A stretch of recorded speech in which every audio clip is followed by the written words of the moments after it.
Welcome back to the Rugby League Digest. I'm Michael Adams, here with Andrew Paskin. How's it going, Andy? I'm well, mate. How are you? I'm good. You've set the cat amongst the pigeons this week on Twitter, so I thought it was cause for an emergency podcast. Nothing gets people riled up, it seems, more than Immortal Talk. So there's been a lot of discussion on Twitter this week about the Immortals, so we thought we'd get together and thrash it out in this forum. Yeah, it was a good discussion online, and it proves yet again the necessity for this waiting period, because there's so many different opinions on it, and all of them have got valid points. Well, let's start there. The reason it came up was Peter V'landys making a comment that the 5-year waiting period could be waived to enshrine Cameron Smith immediately. And what did you make of that? I can't believe he's actually considering it. It's like, to me, it must be a troll or something, because the guy's so in tune with the man on the street, and that's why he's so good at, getting his popularity over. So I can't believe that he's considering it. I mean, you could view it cynically and say maybe it was just to keep, rugby league front and centre in people's minds. But, at the time we were recording this, we've got a deciding origin encounter tonight. Like, surely it could have waited till next week if that was the aim. The thing that came to mind with me was, who's asking for this? No one. it just came out of it came out of nowhere with like no impetus for it. It's not like something's broken in the system that he's trying to remedy. Like, I think across the game, everyone is happy with the system as it currently is in place. I didn't even think of that. Who's asking for it? Because perhaps Telegraph journalists, maybe. I don't know. It actually might be a favour for a journalist, possibly, because it does rile people up and gets people talking. So, and there seems to be, it's coming out this week, a lot of antipathy between Cameron Smith and sections of the media. So that's been a big story in the press. So yeah, maybe it is linked. I'm not sure. I've never seen a guy as decorated as him reviled so much. I mean, maybe he is a bit of a jerk off the field or something, but I mean, there's been a million jerks in rugby league. And the thing is, there's not that much evidence for it. Like, he's been scandal-free. I mean, there's obviously the salary cap and people wondering how implicated he personally is. There's been a couple of unsubstantiated rumours over the years, but there's never been like a drug or alcohol scandal or, violence or anything like that. Like, he seems to have lived a pretty clean and private life. Well, I wasn't even speaking of scandals. I was speaking more of personality. Like, we have a current immortal, Graham Changa-Langlands, who's known as one of the worst blokes ever. So, I mean, if bad blokes are a problem. Yeah, I mean, I don't get it. Let's talk a bit about Smith later in the episode. And the other thing that struck me about the furor that V'landys has wrought with, his announcement during the week is it just emphasizes what terrible custodians of their own history the NRL has been. Like, for a start, not owning the Immortals concept until the demise of Rugby League Week, it means, like, from the start, they don't own the narrative about greatness in their own game. That's the role of a media organisation. Secondly, having a Hall of Fame, but up until recently doing nothing at all with it. So it's so buried as a concept that in many people's eyes, the Immortals is still the only enshrinement of rugby league greatness. I mean, the Hall of Fame in every other sport, NBA, NFL, basically all the American sports, even the WWE, the Hall of Fame is more revered than the NRL one, and we've got such great players in it that it's disgraceful. And this is what I hate. Like, the debate should be moving away from Immortals to the Hall of Fame. Like, as you saw this week, all you do is have people arguing online about established greats of the game that everyone agrees is one of the all-time greats. Like, the debate shouldn't be whether JT is an immortal. The debate should be, is Ryan Girdler a Hall of Famer? That's where the debate needs to get to publicly. Yeah, it's not even on the radar, is it? Yeah. And the fact that V'landys brought it up in this way, it's another way of underselling the Hall of Fame as a concept when we need to boost it. Yeah, I'd like to get to the bottom of why he brought it up. I mean, that would be the most interesting point, but it just could become a smokescreen of fans arguing about players. Exactly. And now we're going to be massive hypocrites because instead of talking about the Hall of Fame, we're going to spend some time talking about the Immortals and what is an Immortal and who should get in. So I want to start with discussing Immortals as a concept and trying to put into words what an Immortal is. I thought you had some great statements on the subject on Twitter during the week. So do you want to, give your basic assessment of what is an Immortal? Well, I think these statements were probably even yours in our discussion on the Immortals, which is on our YouTube from many, many years ago on the weekly show when we had a segment on the Immortals, and it's a hard listen production wise, but it's a great content. So if you'll check it out on our YouTube channel, but yeah, like it's hard to articulate it. It's more a feeling for me, but it's that magic dust which I think you brought up. Yeah, the extra special magic dust part of the player is the key, and I mean all these guys with the high Hall of Fame rankings. I don't think you can tell the story of rugby league without most of them. So that's a given for an Immortal. But just that special quality, the indefinable quality of immortality. That's the thing about it. It is the most intangible known to man. And that's what pisses me off when I see these attempts to quantify it, saying, it should be, 1 in 10 Hall of Famers is an Immortal. They need to add an Immortal every 5 years and rah. It's like, no, an Immortal is announced when an Immortal appears or is worthy. Like, if we don't get an Immortal for 50 years, I'd be happy with that if there was no one befitting the label.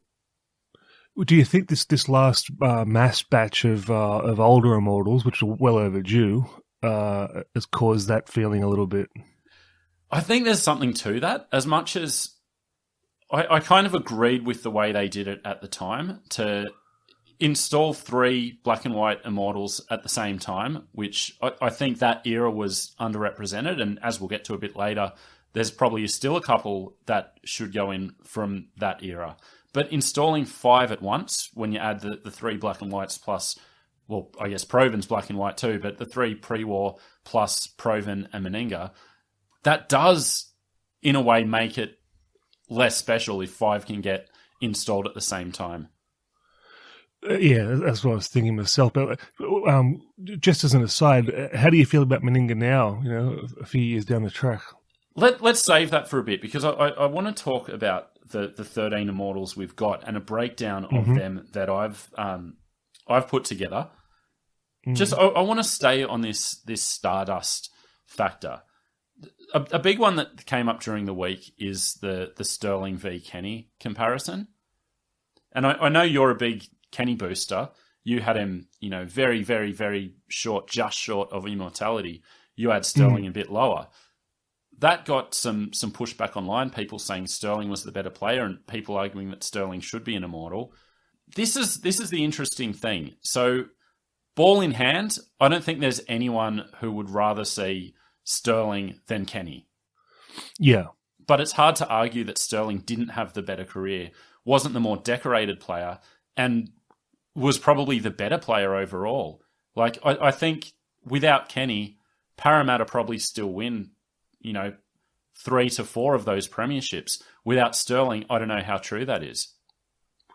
Well, interesting you say that. I mean, I've had time to consider this discussion online with all the excellent points and everything, and I still think he's just short, Kenny. I don't think he gets there, but the unfortunate part for Sterling is it's a style of play. The guy didn't have any zip, and he's just a magic organizer and a great halfback and great leader and everything like that. So his style of play hurts him in Immortal discussion, unfortunately. And is that just the nature of the beast? Because if that's the defining characteristic, then it's always going to be weighted towards certain positions, certain styles of player. And it is that hair on end, tell the grandkids, everyone in the stands on their feet as soon as they touch the ball, which not every great player is going to engender that, visceral reaction to. Well, I think you can even quantify it like this indefinable, intangible part of it is when they get the ball in their hands, does your heart rate rise a little bit? Like, and that could be even for Paul Gallen or Glenn Lazarus or Cameron Smith, for example. It's like when Joey got the ball, it was like going over a bit of a bump in a roller coaster. You're like, oh, here we go. When Lewis got the ball, when Meninga got the ball, it's like when John Raper got the ball. Yeah. You know, we didn't see him, you know. So Gaznia, etc. So I think it's I mean, Sterling had that as well, I suppose, but well, Joey's the interesting comparison because like Joey is in many respects an organizer. It was just he was so good at organizing that you marveled at it. He was just so good at everything. He was inventing kicks. He was smashing guys in defense. He was getting tries close to the line. So he did everything Sterling and Alfie did together. Yeah. Yeah. I think that's a good way of putting it. But the other thing I thought of is have changes to the game and, you know, changes to player longevity, all of these things. Have they changed the debate? If you look at Reg Gaznia, he played 127 games. Like, we'll never see an Immortal like that again. But if you look at the names coming up on our Twitter thread and the ones, you know, closest to the top or the ones considered next in line, they're almost exclusively 300 gamers. And you wonder if weight of achievement has overtaken that, you know, those pure intangibles in the Immortal discussion. Well, this is going to be the argument for Smith. Is he an accumulator or is he an Immortal? And maybe in 5 years my opinion will change on it. But I'm trying to rate them on their, you know, on the feeling. And you know, of course you take the achievements into it, but like Joey only won 1.5 comps, and Thurston only won a couple. You know. So of the 13 Immortals we've got, I did a little exercise where I put them all in a table with 2 columns, Stardust and Compiler. So I thought I'd just one by one go through the Immortals. So I had Messenger as Stardust. I also, once I looked at Dally Messenger and Norm Proven, I had to add a third category of, which I've called Ornament. As in, like, Dally Messenger, what that name signifies, the way he legitimized rugby league and got it going. Like, I don't think rugby league gets going here as it did without someone like him. Agree. The fact that 100 years later, his name's on the award, I think Dally Messenger exists in this different category. Yeah, I mean, if your name's synonymous with the sport 110 years later, you're pretty special. Yeah. And he didn't have a long rugby league career, so you couldn't put him in that compiler class. So it's all Stardust, but then it's this extra thing. And I think the same's true of Proven, who he's the only player I didn't put any Stardust to. I think he's all compiler in that he, you know, won the 10 comps. He was the captain coach of the greatest team of all time for a number of years. As a St. George fan, I've, you know, he is, like, I'm so glad that he's an Immortal, and I think he should be. But without the trophy, I don't think he's an Immortal. Yeah, but that's a special case, and again, it's when it pops up. It's like that's never going to pop up again, you would think. And yeah, I don't think anyone argues that Proven's not an Immortal. No, but so I think he and Messenger exist in this category outside of the main, like, qualifiers. Mm. If you look at Frank Burge, I think Stardust and Compiler, he had the records. He was, you know, known as an incredible player. Dave Brown, same thing. Like, obviously it's record upon record. You could argue that he is probably more Compiler than Stardust, but he clearly had Stardust in spades. Churchill, the same, the Stardust and a long decorated career. Proven, we've discussed. Johnny Raper, same thing. I think he's got both. Reg Gaznia is probably the only one who is pure Stardust. Well, now, bringing up this pure Stardust aspect, someone wrote a comment, I didn't get the name, unfortunately, and I scoffed at the time, but it actually makes a bit of sense. Jared Hayne.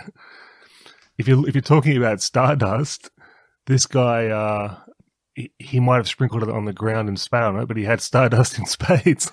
This is I'm really glad you brought this up at this time, because when I looked at the Immortals, I was like, oh, the difference between someone like Hayne or Greg Inglis. I think Hayne and Greg Inglis exist in a similar place where natural ability and what they could do with ball in hand, they should be, the first in discussion for immortality, but for various reasons, they're not. And I think a big part of that is the switching off factor. In Hayne's case, disappearing for seasons at a time. In Inglis's case, just kind of floating in or out of the play. And so I was thinking, well, all the Immortals, they were always in the game. But when you think about the way people talk about Gaznia, you do get words like mercurial, and it seemed like, obviously we never saw him play, but it seemed like he was a player who would be known to kind of sometimes hang back, and the game would come to him at certain moments and he would take it away, but not someone who was in the thick of the action all the time. Well, maybe his 127 games or whatever his record was, maybe he didn't have time to sort of go missing as well. Yeah. The short, but I mean, Inglis for the first few years of his career was considered almost a shoo-in as an Immortal. Yeah, and it's a shame that we didn't get to see him at full bore the whole time. But no, yeah, but I found that an interesting point because those guys were pure stardust. And that's another way maybe the criteria has changed. Like, can you get away with only showing up some of the time when you've got blokes like, Thurston and Lockyer and these blokes who you always knew they were there. You never forgot that Darren Lockyer was playing, That's right. But I think impact on winning is probably one of the biggest quantifiers. Is in Melbourne don't win without Cameron Smith. Newcastle don't win without Joey. Brisbane wouldn't have won the early years without Lockyer, and Australia in the Ashes and. Did you mean Langer then for the early Queensland, early Brisbane? You said no, I meant the early. And without Lockyer for the early Queensland 9 in a row, whatever it was. Yeah, and Mal with early Canberra teams. If you took Inglis and I suppose Hayne had that as well. If you took Hayne out of Parramatta, they weren't much shot, but. Inglis, if you took him out of sides, they could still play well type thing, so... Yeah. It's just hard to see a player now who isn't there all the time. And I think maybe that, if you look at the first lot, there's very few halves. So I mean, Fulton was centre 5/8. It's really not until you get to, like, Lewis and Johns that you're getting halves, enshrined as Immortals. And, now the next batch are almost exclusively halves. So it seems like something else has changed there in the way people talk about Immortals. Well, I think immortality reflects the nature of the game. So I think if Brad Cludd didn't get injured, he would have been an Immortal at lock. So yeah, it's whoever's displaying immortality in the positions that are impacting the game, I suppose, at that era. Yeah. I'll go through the rest of my list. So Langlands and Fulton, both Stardust and Compiler. Beatson's an interesting one because he clearly had some Stardust. He had a long career. I'd argue he has... I've put him in a very light shade of ornament just for the fact that, his status as an Aboriginal leader, his status as really getting State of Origin going, and everything that has come since. I think there's a shade of ornament about his place in the game. I think he's even higher in ornament now than when he went in. The origin thing, etc. But here's another quantifier: asking old people, and not even asking them, mentioning the player's name to an old person, and they straight away go, "He was the greatest footballer I ever saw." Yeah, like a few of my uncles would say that about Beatson. He used to offload all the time. I was like, "So calm down, whatever." But it's like it's the same way when someone asks me about Joey. When I'm 60, I'm going to say exactly the same thing. It's like you have to trust the people that were there. Yeah, exactly. And I think younger people, and maybe part of it is that we're getting a younger crop of like media people, like people even younger than us, are now starting to really enter the discussion in a big way. And I mean, that's not only is it inevitable, but it's a great thing to see happening. But at the same time, like I think there needs to be still respect for people who have watched it all, Well, I mean, a guy I want to bring up later is Ron Coote because I use his name every day in rhyming slang, but I never saw him play. It's like, how can I comment on him? It's I don't want James Hooper running the Immortals. You know what I mean? Yeah. Mal's another funny one because I think he's almost all compiler. As much as he did have that, like, you know, Mal's got the ball. I'm interested now. It is without the 4 tours, without the huge success at Canberra. I don't think we're talking about him as an Immortal.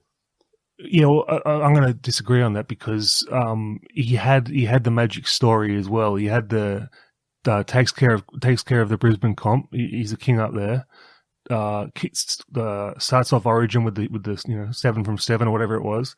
Goes all the way through to 94. Gets the tours. Saves us in the 1990 with that big long try. Comes back from the broken arms. He's a monster amongst boys at the time, and like he had that Hollywood story as well. Yeah, that's true. And his Queensland teammate Wally Lewis, almost all stardust. It's really hard for a person who played most of his career in the BRL for people in Sydney, and let's be honest, like the Sydney comp like dominates the media, so it's really hard to kind of put achievements in the BRL into its proper context. So for us, and the way that the story's being told, Wally Lewis is the guy who turns up 3 times a year and kills New South Wales, and everyone hates him, So it's almost... All right. But let's sorry to interrupt there, but let's speak about Sterling then. Sterling's playing the best of the best in the Sydney comp, but he's not playing Lewis or Miles or Meninga winning those comps. Early comps. Yeah, true. So, I mean, you take something away there. You wonder how, if like, Gene Miles is a great example because if you look at the way people talk about him, not long after he retired, people were putting him above Mal. A lot of the greats of the game were saying, I'd take Gene Miles over Mal. He's almost entirely retreated from any kind of discussion about immortality. Like, I think he's, in many ways, like, forgotten, like, especially among younger people. Like, he's just not talked about for what a great centre he was and how highly he was regarded at the time. Well, it's also the change to the second row towards the last few years, which takes a bit away as well. Yeah. Like Chris Close was a great centre, and I only knew him as an overweight prop. You know what I mean? Like, but he was a good prop too, for that matter. But it's like when you change your position like that to a totally different one, it's a bit weird. Wally Lewis as well also has an element of ornament. I mean, the fact that 40 years after Origin started, he's still like State of Origin personified, Like, there's something mythical about that. The fact that he's the name of the best player, man of the series. It's not like the Lewis Fittler Award or something. It's just the Wally Lewis medal. Well, I'm going to be the first person in rugby league discussion to shit on the abilities of Wally Lewis, but here we go. I suggest that he went missing a little bit towards the end of his career, especially. Do you mean his club career or Origin? Club career. Yeah. Club career. So it proves that the intangibles can override a bit of poor form or something like that. Yeah, but again, you wonder if he'd gone to Manly in '85 with Gene Miles like he was gonna, is installed straight into a champion Manly team, probably gives him a bit more legs than an expansion team that was very good but still green. Again, it comes into this BRL versus New South Wales RL kind of thing, like where how do you weigh it up? Well, the first point I want to make there is, can you imagine Arthursson's face when he thought he had them? It would have been like the Cheshire Cat. But and then the face afterwards, he would have been calling Rothmans in tears. But that era, the BRL era, is going to be hard to judge on, and has been. And then the Super League era is going to be hard to judge on because of obvious reasons. And then our last Immortal, Andrew Johns, who I've put alone with Reg Gasnier as being all stardust. Like when you look at the number of games he played, his rep games, the rest of it, like it's not that impressive, the figures. Like his individual awards are great, all the rest of it, but it's so much of John's is just stardust. It's just like everyone watching him is going, oh yeah, he is without doubt one of the greatest players of all time. You can always break it down to moments though in a career that you've seen the whole lot of, right? Now, the debut, magical. The come back to Origin to right the wrongs of the perceived going missing in Origin. That's a huge moment. Like, you can break it down to key moments in the careers you've seen the whole way. But for me, it was just every game this guy was carrying Newcastle on his back. And that leads us to the next crop, the contenders. There's no place for abuse or domestic violence. For 24/7 free, confidential advice and counselling online, visit mensline.org.au or call 1300 78 9978. Authorised by the Australian Government, Canberra. And Cameron Smith is the reason we're talking about this now. So let's start with Cameron Smith. And I think the fact that there is no debate whatsoever about Cameron Smith kind of answers the question, and is also maybe telling for some of the others. Like, is there? I don't think I've even seen anyone arguing that Cameron Smith is not an immortal. Haven't you? I've seen a few people argue it. Oh, really? Yeah, but I mean, but it's the same as, like, I thought Lockyer was a definite immortal when he retired. So Cameron Smith might go off the boil as well a little bit. So and the problem with him is he's not a flashy player. He's just an amazing player. So, but looking at it right now, after he's going to retire on the end of a comp, he's sixth comp if you count the funny money ones. Which you don't. The guy, well, I do actually, because, like, you know, it's. I'm happy for people to count it as an individual thing. Like, yep, he was on the field, he was captain when they won those premierships. And the thing about Smith is, I don't think he needs them on his record. He doesn't know, but it's but also it wasn't just the comps; it was the being at the top of the pops every year, competing for the comp in the grand final, thereabouts. But for me, it's a guy who controls the game, and he controlled every game he was ever a part of. Yeah, the game played at his pace. He never got injured with the body of an accountant, the well-worn adage. And you make 50 tackles a game and control the pace and an outcome of a game 450 times. Yeah. You're an immortal, in my view. Yeah, exactly. And I thought you had an interesting comment during the week where, like, Cameron Smith in many ways is the ultimate compiler. Not a flashy player. Insane, like, individual records, like over 400 games, 56 tests, 40-odd origins, whatever the final tally was. Like, insane individual stats. But you made the argument that you think he's more than a compiler. Yeah, it's for that reason. It's the game management, and almost the ability to make the right decision every time for 450 games. Yeah, it's insane. The one guy I'd like to hear his opinion on in 3, 4, 5 years is Joey, and I think Joey is gonna rank him an immortal. Yeah, and I think that's exactly right. That is why you wait the 5 years. We're going to talk about, I don't want to spend too much time weighing up the individual cases of all the players anyone's mentioned, because, again, you're arguing about the merits of established greats of the game. I mean, it just comes down to almost this. Does it feel right? Yeah. It's like Mal feels right, just. The rest of them feel right. Does Sterling feel right? Not almost, but not there. So let's talk about your shortlist, which I'm almost entirely in agreement on. So you had Duncan Thompson as the next oldie to be installed. I'm right with you there.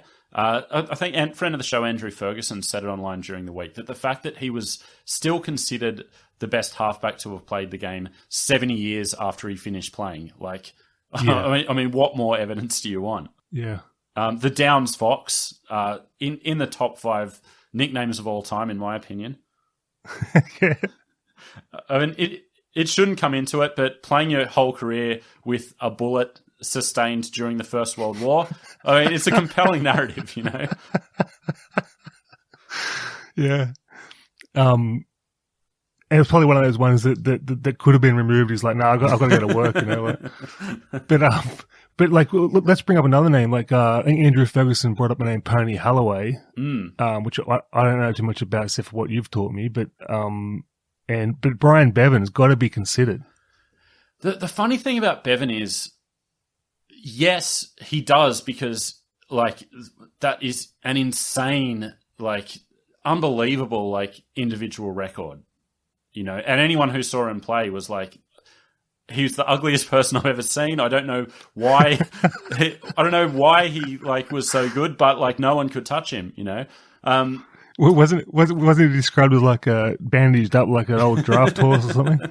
Yeah, that's not... And you made the point. Why do we have to insult his appearance every time we discuss him? And we've done it again. But the thing about it is, if you do include Bevan, then suddenly you've got to include, you've got to consider English football.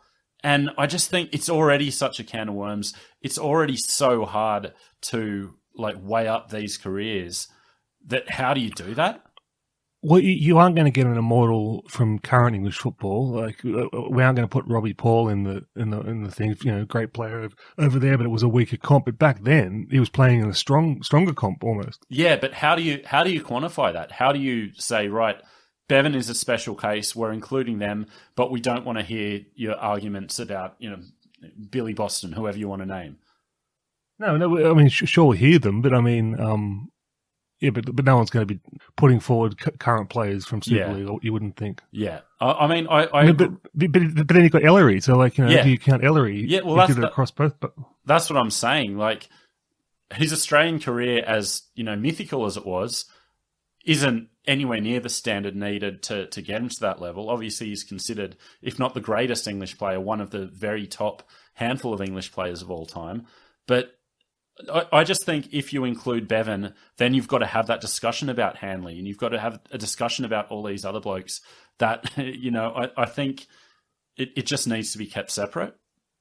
I don't think so. It's it's rugby league. It's not the Australian rugby league. It's I think definitely if you're good enough, you get in. Yeah, true. If Sonny Billard stayed and got better in rugby league, he'd be a candidate, you would think.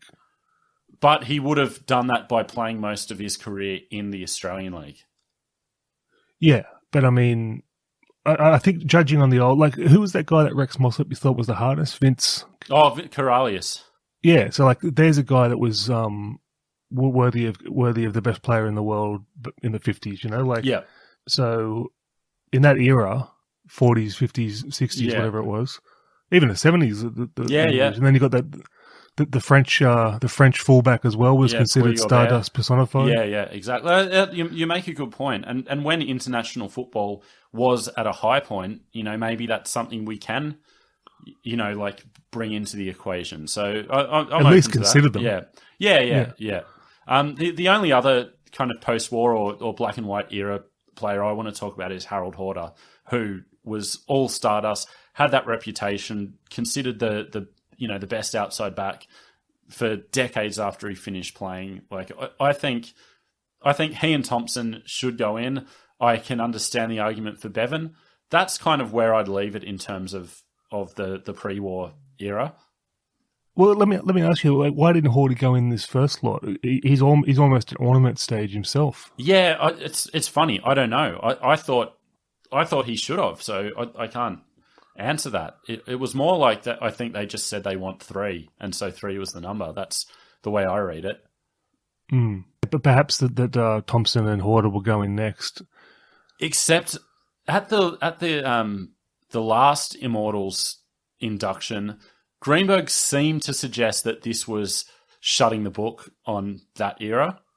As frenemy of the show, Cody Dobbs once put eloquently, he's the emptiest of suits, Todd Greenberg. So I think we can reverse that decision.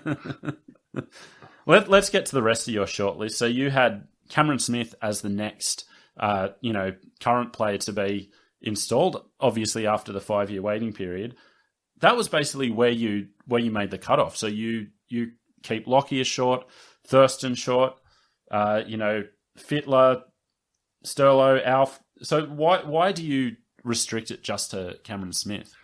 Well, and again, I leave that open for 5 years of cooling off. But I don't know. I just don't feel it with the other ones. I mean, Kenny, I think he's just short on compiling aspects, and the end of the career was a bit of a off the cliff, as one of our listeners put on Twitter.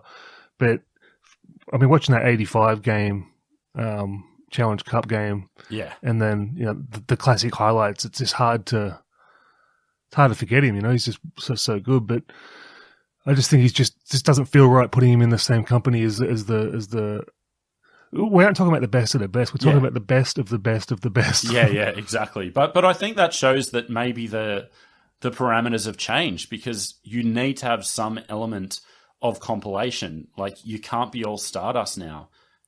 Well, does it feel right to you, like with him? No, and for the exact same reasons. Like, he feels like the ultimate example of what you want out of an immortal, but you just feel the career is just short of immortality.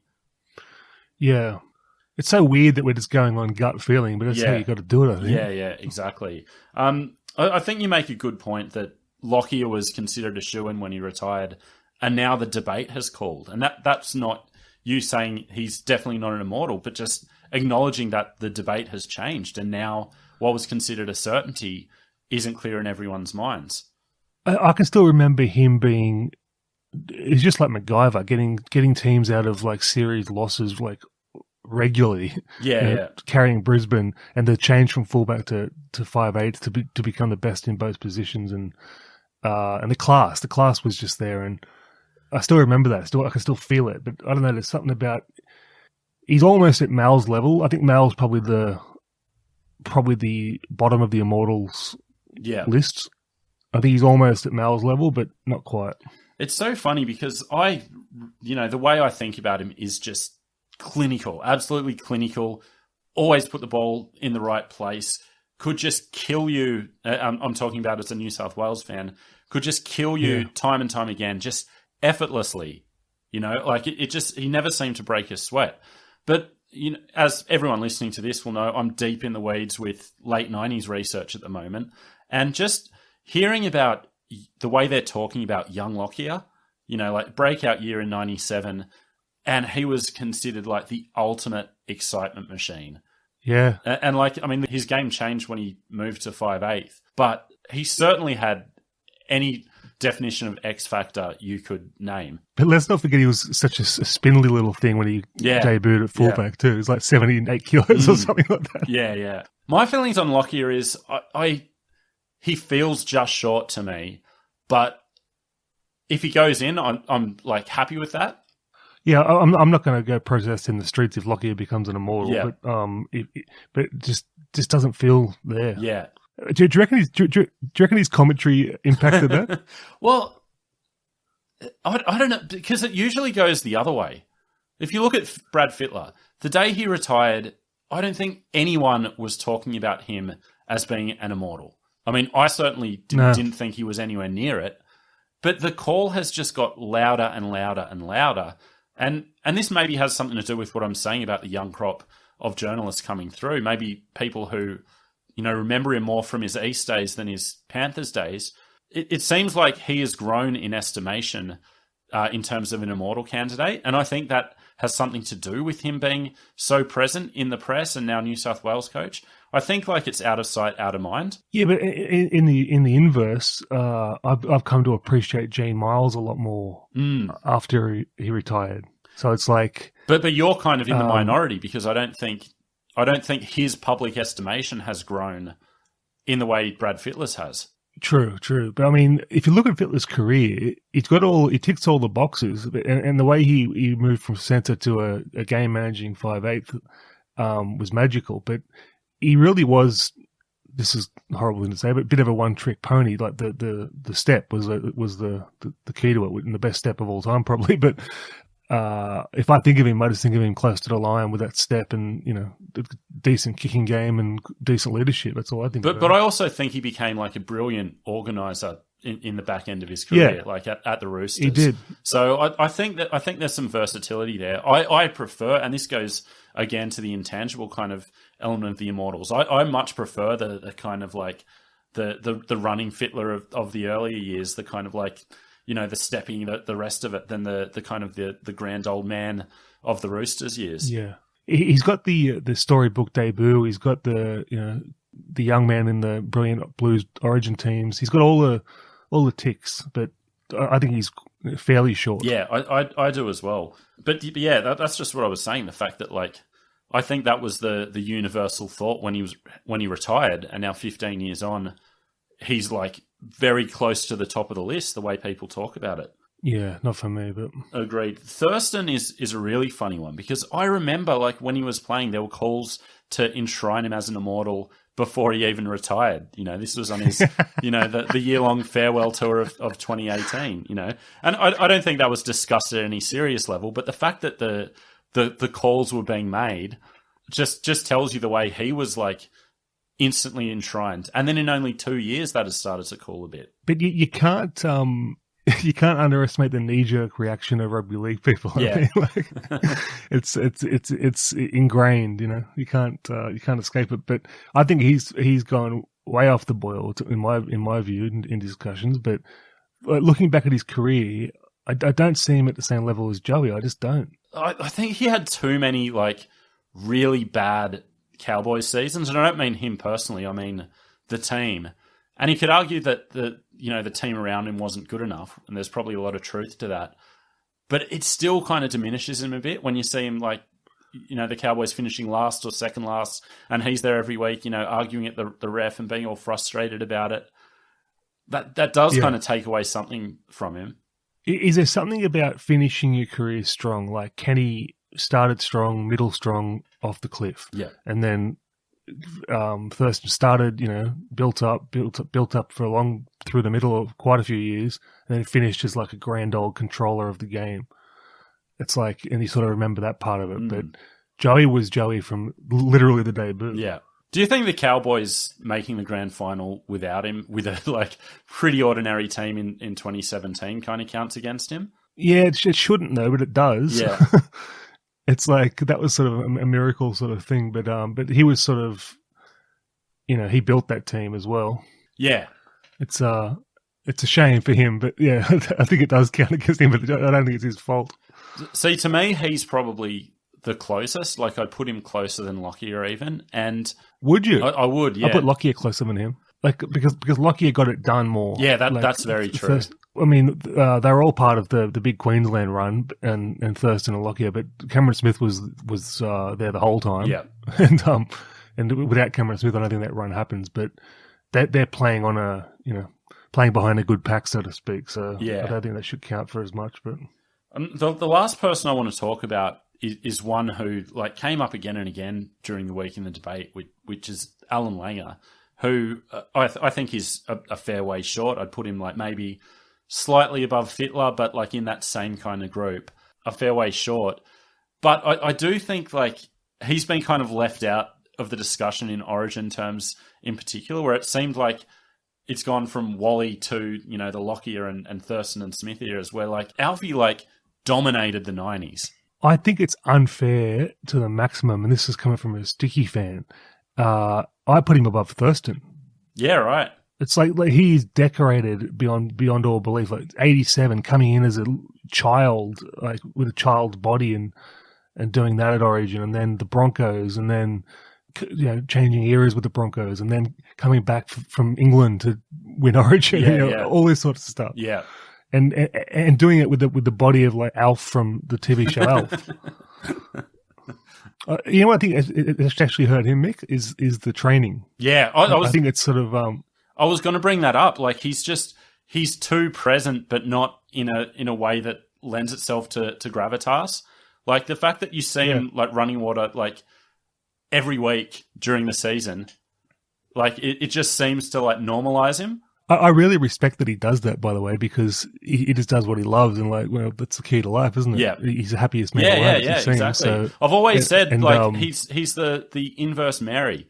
All Mary wanted to do was run the water.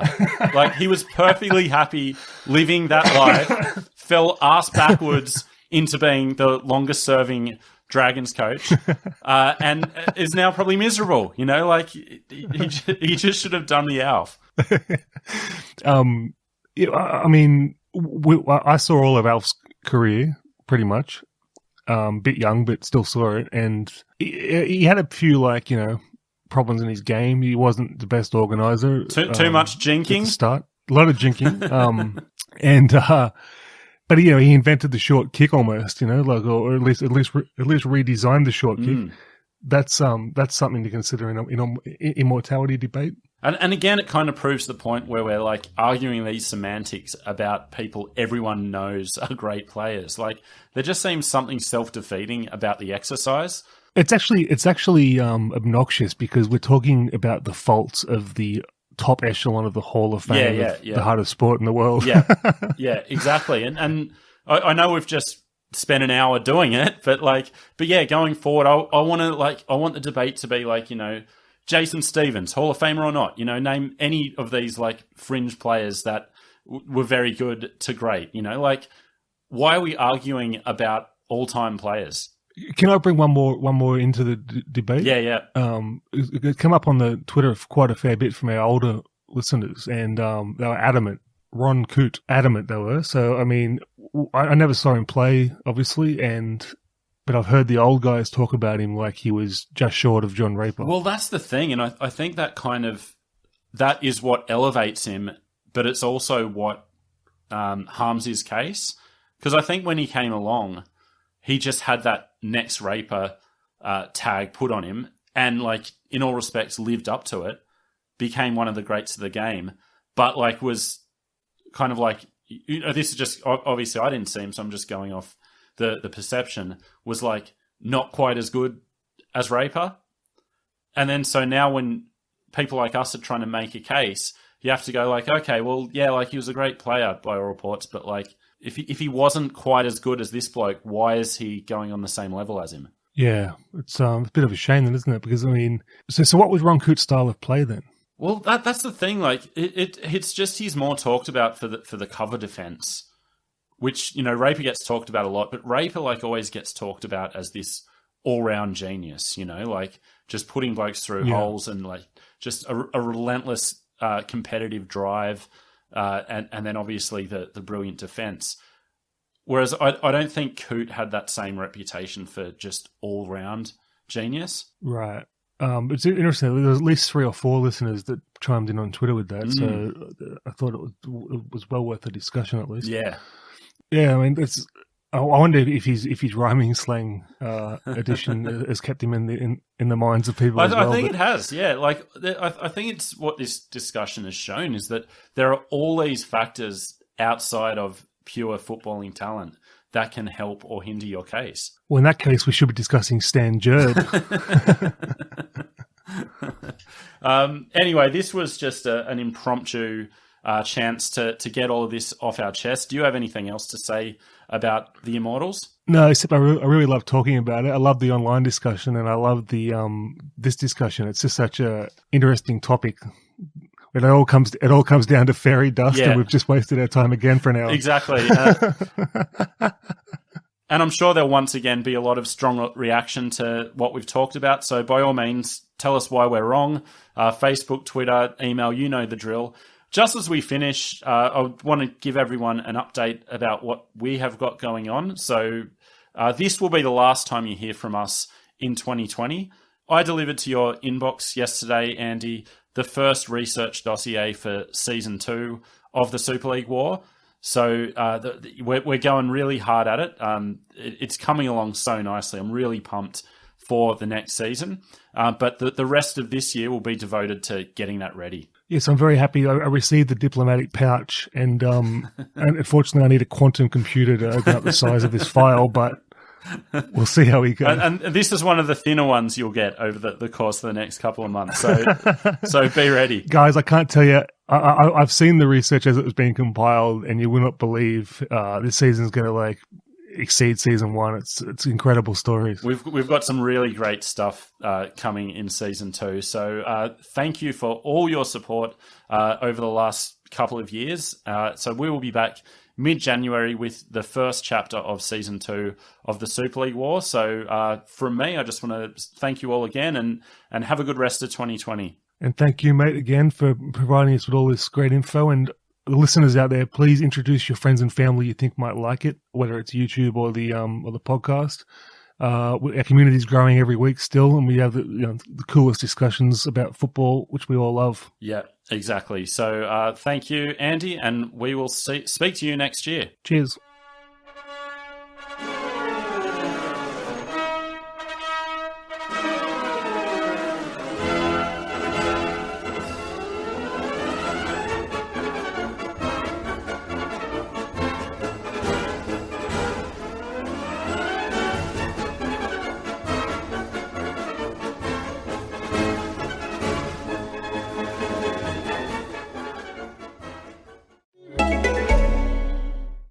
There's no place for abuse or domestic violence.